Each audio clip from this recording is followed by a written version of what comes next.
Ok, pessoal, já de volta. O Leandro já entrou aqui com a gente, professor Leandro Coutinho. Bom dia, parabéns, Hélio, por esse bloco de Varandão da Saudade. Sensacional, histórias incríveis, parabéns. Cara, eu vou te falar, se a gente sentar aqui conversando, vai sair muita coisa, tem muita história a ser contada. Um dia a gente vai fazer um programa desse assim.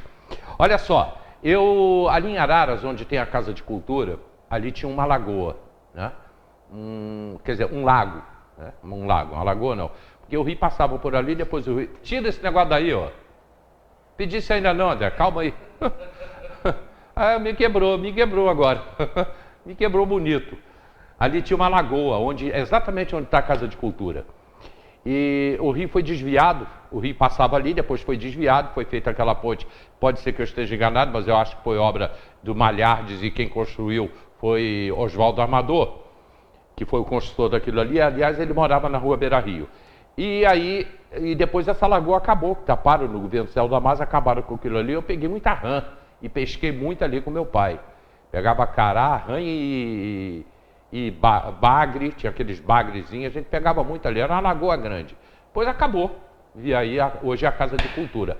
Mas da lagoa o tempo passou e agora tem uma nova lagoa na rua Tietê, e o Zé Carlos Faria passa ali todo dia. Agora sim, André, pode botar a foto da nova lagoa, que foi uma foto que a nossa Lizimara Guedes fez. Zé Carlos Faria em frente à Casa de Cultura, olha a lagoa. Em frente à área de cultura, em frente à escola de Fátima e em frente à igreja Nossa Senhora de Fátima. Foi feita uma obra ali há um ano atrás, menos de um ano um pouco, né? E esqueceram de ver que chove, que ali é uma parte baixa, perto da igreja. Aí eu passo ali 6 vezes, no mínimo, por dia, 6 vezes. Eu moro próximo, ali na rua Estado da Guanabara, esquina com a Ceará. Então é pertinho, na pracinha ali Dom Quixote, ali é para baixo. Né? Essa água é água de chuva, água que vem da rua e que não tem para onde ir, embora tenha um riacho ali, o rio, passa ali aquele rio que tem a pontezinha perto da igreja, tem uns 20 metros, 15 metros no máximo dessa lagoa aí, mas é chato porque a gente passa todos os dias, aí você tem que parar para passar no local mais alto da pista, porque molha todo mundo que está passando lá. Você tem que passar, praticamente parar, quase que ficou sem trânsito. E é um local importante porque liga o bairro do Alto e Araras ao bairro São Pedro, né? E até o Meudão, quem passa por ali, é um local muito importante da cidade. É uma rua muito importante, né? E tem agora esse atrativo. Eu acho que não foi um esquecimento aí na hora da obra, um planejamento que não deu certo. Se não tivesse o poste ali, seria uma bela foto que a Lizimara fez. É uma foto para levar para pintores, fazer uma pintura. Mas vocês me frustraram, cara, porque eu estava pensando aqui em pedir um daqueles cisnes lá da Granja Comaria. Já pensou soltar uns 5 ou 6 cisnes? Seria um atrativo e tanto. Parece mesmo uma grande obra aí, pelo menos para uma nota de Facebook no perfil do prefeito, vai bem, como se fosse uma conquista da administração, né? E quando na verdade, uma coisa simples, porque isso aí é uma galeria auxiliar que está entupida entre o ralo e a galeria principal que desce da Rua Bahia, que desce da Rua Mato Grosso, né? Então, ou seja, não é uma coisa, não é uma obra que dependa de fazer uma licitação, isso é manutenção de vias públicas, né?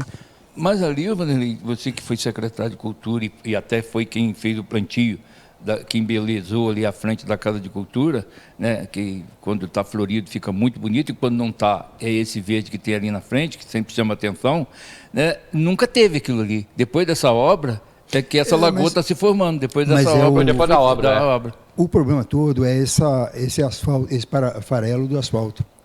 Isso, no calor da galeria, ele empaçoca e fecha a galeria. Então, enquanto tem a lama da chuva, alguns detritos até, isso a água consegue levar para a galeria principal e ir embora para o rio. Agora, o farelo de asfalto, quando o asfalto é ruim, e ali teve muito asfalto ruim, porque o pessoal pensa, aqueles buracos, para onde foi o asfalto daqueles buracos que formaram um ano atrás, nesse asfaltamento que o governo do estado fez para a prefeitura ali? O pessoal pensa que asfalto evapora. Não evapora. O asfalto esfarela e vai para a galeria. E não se dá com água. Se o governador e o prefeito quiser pegar aquele asfalto que eles perderam na formação daqueles buracos de novo, é só arrancar a manilha que está lá dentro. Está dentro da manilha e puxar. Então são coisas que o asfalto foi um dos maiores crimes que se fez contra Teresópolis. E essa coisa é uma invenção dos anos daquele governo Tricano de 89 e 92, que até então não tinha esse negócio de asfalto sim paralelo. Então, quando começaram a jogar em asfalto sim paralelo, criou essa coisa do asfalto esfarelar e acabar com as galerias. E o pior, né, Vanderlei, que além disso, você cria coxa de retalho. Na chamada coisa de retalho. Você tem uma rua toda em paralelo, que um trecho tem quando você marcas joga, de paralelo, outro lugar está o asfalto, não ficou uma quando coisa... você joga o asfalto em cima de uma base, que eu chamo que é como as pessoas fazem asfaltamento, o asfalto vai compactar em placas. Mas quando você joga em cima do paralelo, é natural que ele vai rachar, porque o paralelo é móvel, é uma camada pequena, porque já tem uma base, é importante, facilita o serviço demais. Jogar um asfalto ali 20% do serviço de asfaltamento e diz que asfaltou. Quando, na verdade, só fez um serviço de 20%, porque 80%, com um paralelo ruim que seja, com defeito, já está pronto. Então, quando você faz isso, é muito ruim, porque esse asfalto vai esfarelar e vai entupir as galerias. Faria, eu sou do tempo mais antigo um pouquinho. Então, eu lembro da cidade antes de 90. Então, antes de 90, eu peguei muita enchente em Teresópolis, muito transbordamento de rio em Teresópolis. Foi quando a prefeitura fez, então, junto com o Estado e com a União, as obras de gabião na beira do rio, os muros de gabião e o corte da barra, o túnel, né? Quando até então, as enchentes aqui eram enchentes de transbordamento de rio. As galerias sempre funcionaram até os anos 90. De lá para cá, as galerias não funcionam mais. O rio praticamente não transborda, porque há um fluxo, ele permite a velocidade, em função do corte do túnel da barra, e em função de outras intervenções também que foram feitas, o próprio encaixotamento do rio faz a velocidade, mas você tem esse problema das galerias entupidas. Qualquer chuva, em qualquer lugar da cidade, chover um pouquinho mais forte, você tem ali a Manuel Lebrão toda vira rio, a Rua Tenente Meirelles vira rio, Carmela Dutra vira rio, a Reta vira rio, porque a água não chega no rio, a água não chega nas galerias. Você colocou uma obra que eu convivi ali, passando a pé pela Paineiras, que eu trabalhava na Mansur na época, no auge da obra do corte da barra, que o ministro era o Mário Andreasa, que fez uma obra federal para dar solução exatamente a essa vazão de água. Mas a água não está chegando, é o que você colocou, a água não está conseguindo chegar no rio, porque lá ele está dando vazão. A água não chega no rio porque a primeira manilha auxiliar, ela está entupida entre o ralo e a galeria da rua. Existe a galeria passa na rua, mas tem os bueiros que pegam essa água e levam conduzem na manilha menor até a manilha principal. Ou então, e tem algumas ruas que não tem essa manilha principal, elas têm uma manilhamento auxiliar que vai jogar na galeria principal. Está tudo entupido, porque o asfalto entope tudo. O asfalto, você passa no asfalto num dia de mais ou menos calor, não digo muito calor, mas o calor normal de Teresópolis, calor de 25, 30 graus, está um pouquinho quente aqui em cima, no refrigerado do ambiente. Agora, lá dentro da galeria, com o asfalto e com a decomposição dos esgotos, você tem um calor muito grande lá. Então, o asfalto já chega... ele vai esfarelar e entrar na galeria sólido, e ali ele vai umedecer, ele vai dissolver e juntar com os detritos. Então, se o prefeito quiser acreditar ou não no que eu estou dizendo, é só ele arrancar um pouquinho de manilha e ver o que tem dentro. 80% das manilhas estão assoreadas, passa um pouquinho de água só. Então, aí, essa explicação para essas ruas que não dão vazão à água dos bueiros. E que se agrava no local plano. E no caso ali da Casa de Cultura, desse eixo, né, que é a Escola Nossa Senhora de Fátima, a Casa de Cultura e a igreja, que são os 3 principais prédios do bairro inteiro, naquele ponto ali, essa galeria auxiliar, ela se perdeu por completo, ela está totalmente assoreada. Porque quando o excesso de detrito ali foi muito grande, a gente teve um período ali de muitas manutenções da prefeitura jogando asfalto nos buracos formados pelo asfalto dissolvendo. E esse asfalto que dissolveu não evaporou, ele foi para dentro das galerias e dá nisso aí. Então, ou seja, hoje é preciso que se pense urgentemente em eliminar por completo esse processo de jogar asfalto em cima de paralelo. Quer fazer, façam direito. E para isso é preciso de uma Câmara atuante, uma Câmara que cobre, que oriente, e uma Câmara com pessoas que têm essa noção, desse entendimento de que o asfalto mal feito, o asfaltamento mal feito, vai provocar esse desastre que é muito maior. Porque às vezes é melhor você cair o carro no buraco, do que um bairro ficar fechado por um período de meia hora, 1 hora, porque as galerias estão entupidas pelo asfalto que dissolve do asfaltamento mal feito. Perfeito. Olha aqui, vamos para o interior agora. Um evento está acontecendo lá no interior, independente de motas.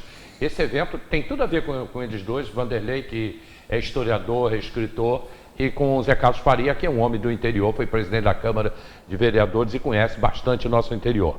A Isla está trazendo uma matéria falando sobre o interior e livros. Acompanhe a matéria.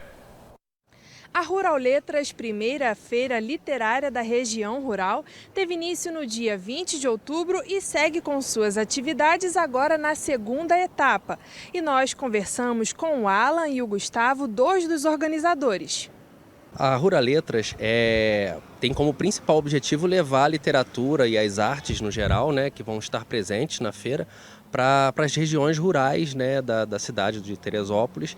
E a Rural Letras é a primeira feira literária rural do estado do Rio de Janeiro. Está sendo promovida em Teresópolis pela editora Alecrim. E quais são as atividades que são oferecidas pela feira, Alan? Então, teremos contação de história, com o grupo Samurai de Histórias, música e oficinas de arte e cultura. E é importante lembrar o seguinte, que essa feira está sendo realizada por intermédio de um edital que se chama Literatura Resiste, da Secretaria de Cultura e Economia Criativa do Estado do Rio. Então nós participamos do edital, foi para o estado do Rio inteiro, né? E nós fomos contemplados, se não me engano, em 7º lugar. 92 municípios do estado do Rio, né? Nós fomos os 7º colocados e pudemos realizar essa feira aqui em Teresópolis. Agora, um dos objetivos da feira é criar uma biblioteca comunitária, é isso mesmo? Para que os moradores possam continuar desfrutando da literatura? Isso mesmo. Nos dois locais onde a gente está promovendo a Rural Letras, vão ser, no final das etapas, vai ser doado, né, livros para a construção de uma biblioteca comunitária nas localidades, né, Motas e Santa Rita. E agora sobre o funcionamento, entrada é gratuita? É isso aí, entrada gratuita, temos a colaboração muito importante das escolas das localidades, né, que nós visitamos antes, convidando essas escolas através da diretoria, e os alunos, os professores, os funcionários, todos eles já vão participar automaticamente como parceiros. E toda a comunidade das regiões, no caso em Motas, o público, a comunidade toda, foi na praça, né, em Motas, então totalmente aberto ao público. Já em Santa Rita vai ser dentro do parque, mas também com entrada gratuita. E essa é a segunda etapa, né, que ocorre no dia 27 e 28. Exatamente, próxima sexta, amanhã, né, sexta e sábado, 27 e 28. Agora, não sei se é muito cedo perguntar, já tem projeto para continuidade? Olha, projeto na mente, quando a gente idealiza um projeto, a gente sempre tem a expectativa de dar continuidade e de que o projeto cresça. Essa é a nossa intenção. Mas claro que a gente depende muito da participação do público e da colaboração das instituições, tanto públicas quanto privadas. Gustavo nos mostrou 3 dos principais livros que estarão expostos na feira. Assim como outros, esses 3 também vão estar disponíveis. Esses 3 são coletâneas que eu trouxe para exemplificar, que são coletâneas que foram editadas pela gente, da editora Alecrim, né? Inclusive nós temos aqui Poemas para Tereza, que é um livro bem temático da nossa cidade, né? Que é uma cidade que levou o nome por causa de Tereza Cristina, a imperatriz, Letra e Música, e Palavra em Ação 2, que é uma sequência, né? Palavra em Ação 1, Palavra em Ação 2, e a gente está aí para lançar a Palavra em Ação 3, que também é um livro coescrito com várias pessoas de vários lugares do país. Isso ressalta a importância, né, de levar a literatura para as pessoas que moram mais afastadas do centro da cidade. Sem dúvida. A principal intenção da Rural Letras é levar as artes e principalmente a literatura, que na minha concepção e na concepção de várias pessoas é o berço de todas as artes. Porque para você fazer um filme, para você fazer um teatro, uma peça teatral, qualquer coisa, você precisa de um texto e precisa da literatura atuando, né, inicialmente. Eu vou trazer esse bate-papo, aliás, eu gostaria que fosse realmente que vocês debatessem esse assunto da importância, Faria, de levar isso para o interior. Você viu Motas e Santa Rita, né? Pegando aí dois lugares distantes até um do outro, né? É muito importante. Parabenizar o Alan e o Gustavo por esse trabalho, por levar isso para o interior. O interior é carente desse tipo de ação, né? Essas ações precisam ir para o 2º e 3º distrito. São lugares que têm uma população grande, que tem muita criança e jovens, que precisa colocar isso na parte da cultural nossa interiorana, né? Isso é muito importante. Chegou a ter em Motas, não sei se ainda existe, que era uma mini pousada, mas ela tinha uma biblioteca pública, que era o Serviço Educacional Rural, que o proprietário era o Fredo Laufer, que foi presidente da Rio-Tu, secretário de Turismo do Estado. Sei o quem Fredo Laufer. Ele tem um sítio lá e fez no sítio uma biblioteca pública para as crianças irem para lá estudar com brinquedoteca, e fez várias coisas. Isso eu não sei se ainda está no auge. Eu lembro que eu doei muitos livros para o Serviço Educacional Rural, e as crianças adoravam ir para lá. Era um passeio, ao mesmo tempo que tinha esse passeio, esse divertimento, era a cultura que estava chegando. E a gente é carente, a área rural é carente. Já se começou a colocar ponto de ônibus com livros, para chamar a atenção, várias outras coisas. A própria Paula Saldanha, que tem sítio ali em Bom Sucesso, naquela região do Estrelinha ali para cima, ela também sempre foi uma incentivadora, mas o poder público não se fez presente. E aí é mais complicado para a iniciativa privada e para o particular tomar essa iniciativa. Então, por isso que eu estou parabenizando o Gustavo e o Alan, porque é um serviço complicado de fazer, mas que tem um apelo público muito grande. E aí precisa que o poder público libere escolas ou as crianças, né? Ali, por exemplo, Motas. Ali em Motas você tem uma concentração entre Santa Rosa, Motas e Independente, e fora os lugarejos que existem, né? É uma população grande, de muita produção, de muita criança, né? E jovens que precisam ter esse tipo de atividade. É a parte da cultura chegando, mas que o poder público precisa participar para a coisa ficar mais efetiva, que a pessoa hoje não tem como...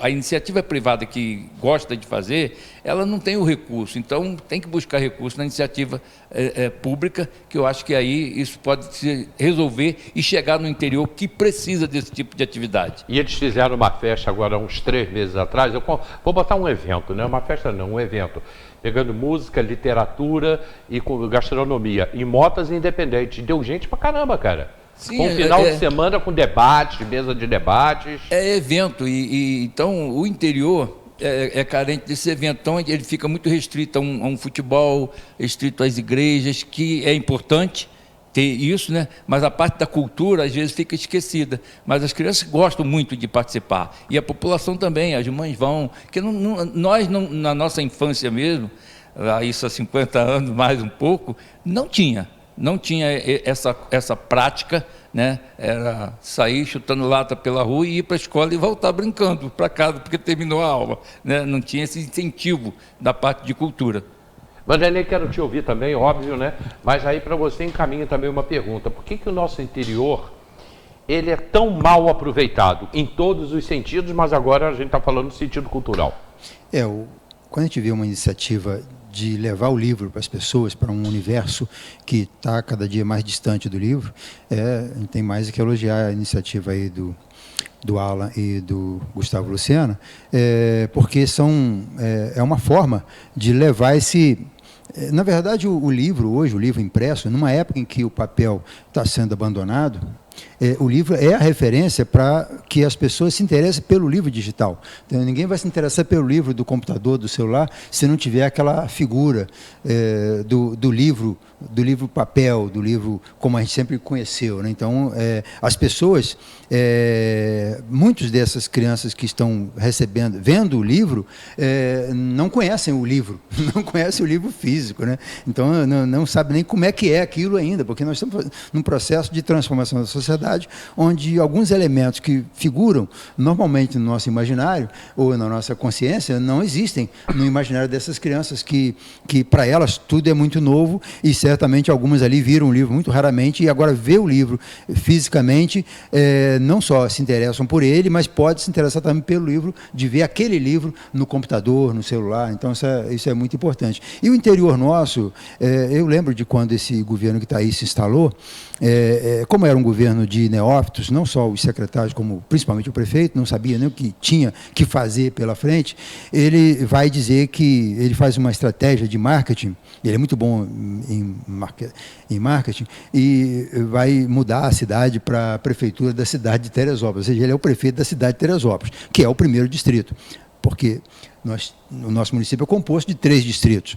Os 2 distritos, primeiro e segundo distrito, Vale do Bom Sucesso, Vale do Paquequé, e o primeiro distrito, que é a cidade de Teresópolis. Então, essa cidade com 49 bairros é o primeiro distrito. Então, se você é prefeito da cidade de Teresópolis, você é prefeito somente do primeiro distrito. E que é o que vem acontecendo em Teresópolis nos últimos anos. Embora a gente tenha tido aqui períodos em que a Câmara, 30% dela era de vereadores do interior, tivemos aí 5 vereadores de Bom Sucesso, né? Bom Sucesso é poderoso nessa coisa do voto, é bem bairrista, né? Então, mas ainda assim, e alguns prefeitos que são do interior, têm raízes lá, então são mesmo de lá, os problemas da cidade são tão grandes e a cobrança é tão rápida, porque se um camarada cai num buraco aqui na reta, chegar na prefeitura é 20 minutos. Né? Então, é tudo muito fácil. E lá no interior é mais complicado, você tem que depender do horário do ônibus, será que tem ônibus de manhã, de tarde, de noite? Né? Que hora que você vai para a cidade? Você tem que conjugar outros valores, outros interesses também de ir na cidade para poder resolver e ter aquela conversa com o prefeito para cobrar aquela solução. Acaba não reclamando. Só para fazer uma colocação para você, às vezes a pessoa pensa que passou em Bom Sucesso um ônibus, que tem ônibus, mas você tem que ir no Iluto, Estrelinha, o segredo, você anda 3 quilômetros... E o ônibus não passa em frente à casa das pessoas, né? Então as pessoas moram em alguns lugares distantes, que já é uma viagem para chegar até o ponto de ônibus, né? Então, ou seja, depende de uma carona, depende de um favor, depende de sair mais cedo, depende de uma sombrinha, depende do tempo que está o sol demais ou chuva, é tudo muito dificultado a vida de quem é do interior. Então a realidade é outra, né?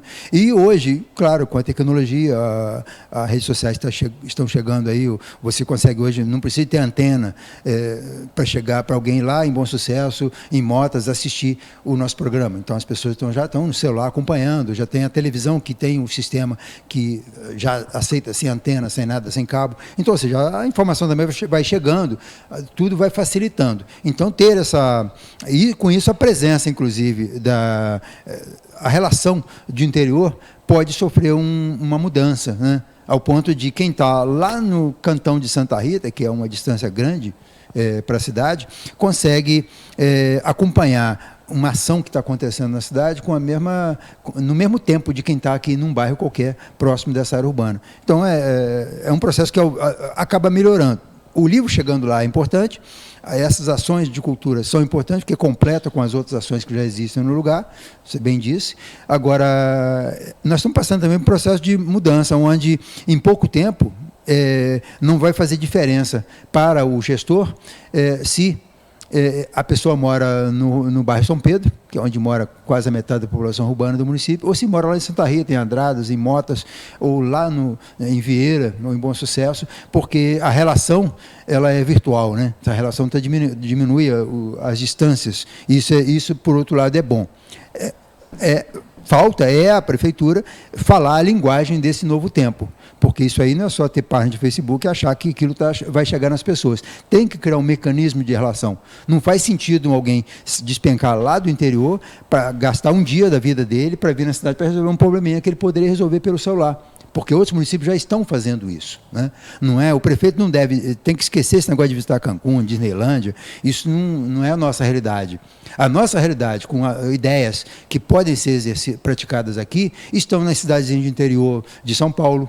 Alguma coisa para o norte, inclusive, do país, você vai no norte do país, você encontra aquelas cidadezinhas menores que tem alguns modelos de relação, né? Hoje se fala muito em subprefeitura. O sonho de Bom Sucesso sempre foi ter uma subprefeitura. Hoje já está ultrapassada essa ideia da subprefeitura, porque o que você precisa é um balcão de atendimento da prefeitura naquele lugar, que você não fala com o sub, que é um cara menor do que o prefeito, você fala com o prefeito, ou com todo o organismo da prefeitura, por um terminal de computador.